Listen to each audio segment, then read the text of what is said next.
Eagles at 49ers, Sunday Night Football. Marco, what should bettors be looking at? The big question is, how does Philadelphia react now losing Vic, having to go back to Cobb? One thing I'll say with Cobb, I'm not a fan of his. I didn't like him. I thought Vic was a better fit. So downgrade with Cobb. It is. Now, is it Cobb or Colt? Last week you were saying Colt. Well, you corrected me, so now I'm going Cobb. All right, go ahead. All right. And who's 5-0 on this show?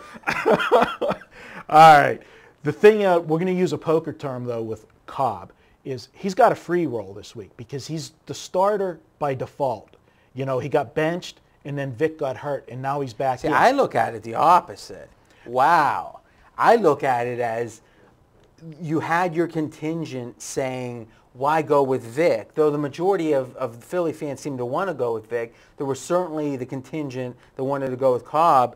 And now it's like, let's see if you really can carry this team. I think the pressure's through the roof on him right now. See, we are totally opposite ends on that because I view it the other way. Well, let's do a mind game for a second. Imagine it's 3 weeks from today. Philly goes 0-3 during that time, and Cobb's playing horribly. Can you imagine the Philly fans saying, you know, he really wasn't supposed to be the quarterback. What did we expect? Keep trying, buddy. Oh, no, the Philadelphia fans are going to crucify. But even the ESPN guys. But coming into this week, one, going on the road. He doesn't have to deal with the Boo Birds in Philadelphia. So it's an advantage to be on the road. In his situation, absolutely.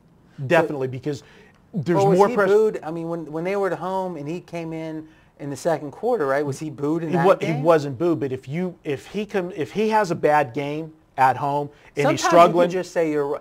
See, sometimes you should just say, RJ, you know something? That's why you're here, and you've got a good point. Is if anything, the pressure's higher right now. But well, whenever the time comes that you are right, I'll be sure to say that. But this isn't one of them. But you did just, let's just make sure the listeners hear this right. You're saying that you would actually like Philly more at the same line on the road than at home. That's an asinine statement I because agree. Of that part of it. But I'm saying pressure-wise, it's easier for him to be on the road, away from the home crowd, the critics, the media, to be on the road where you're not expected. They don't have internet in San Francisco?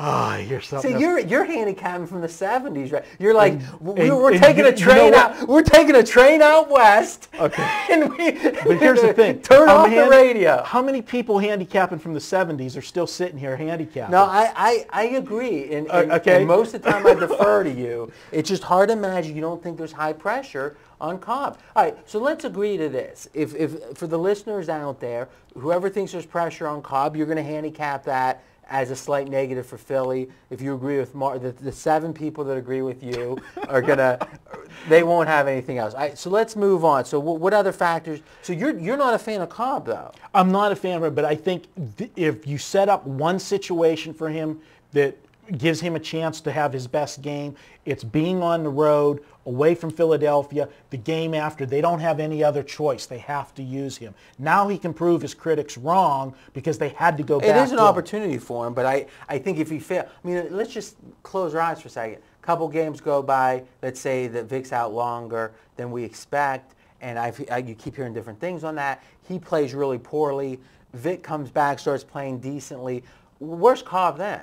If he doesn't play well now, I know where Cobb's going to be. He's going to be on the bench. The minute Vic is healthy, they'll give him the job back. But he's going to be on the bench, and also he's going to be considered a backup that they're probably going to have to trade a la Leinart, where this is a guy that we gave a big contract to that we can't trust. Oh, there's no question. That seems like pressure to me. The best scenario could be is this guy gets in here, gets his second chance, and plays well, and just continues to play well, and they'll keep him all the way through. Moving to a different subject, San Francisco, most people had him winning division, 0-4 right now.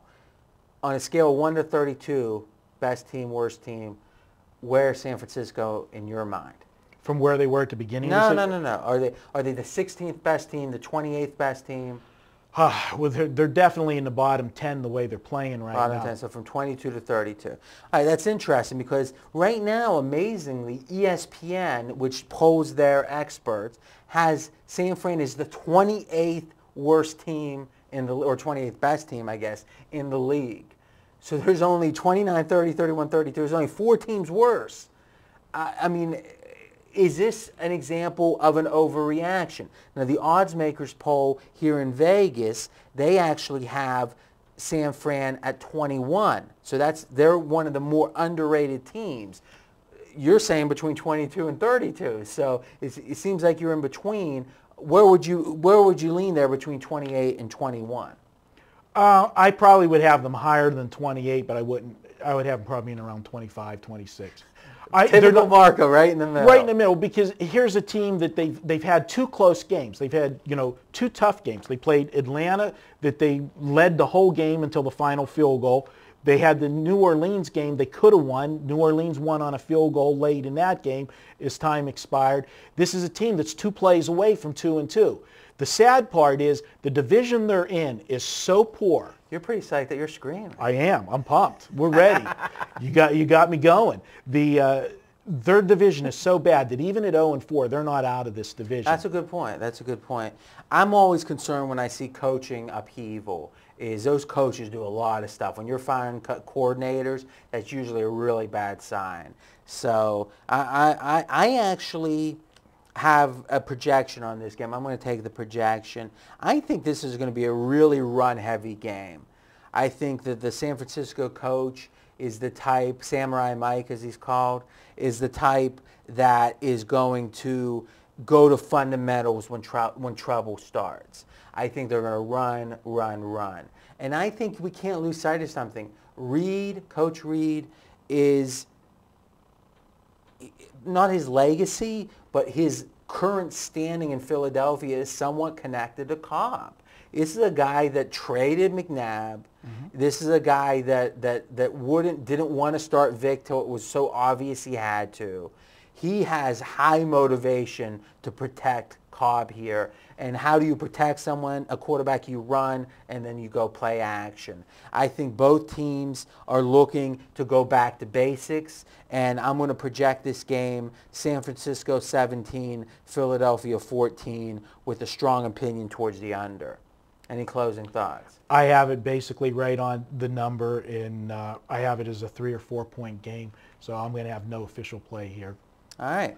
Now it's your turn to continue the conversation in the comments section with Marco and me. And next up, we're talking Monday Night Football, Randy Moss and the Vikings going to the Jets.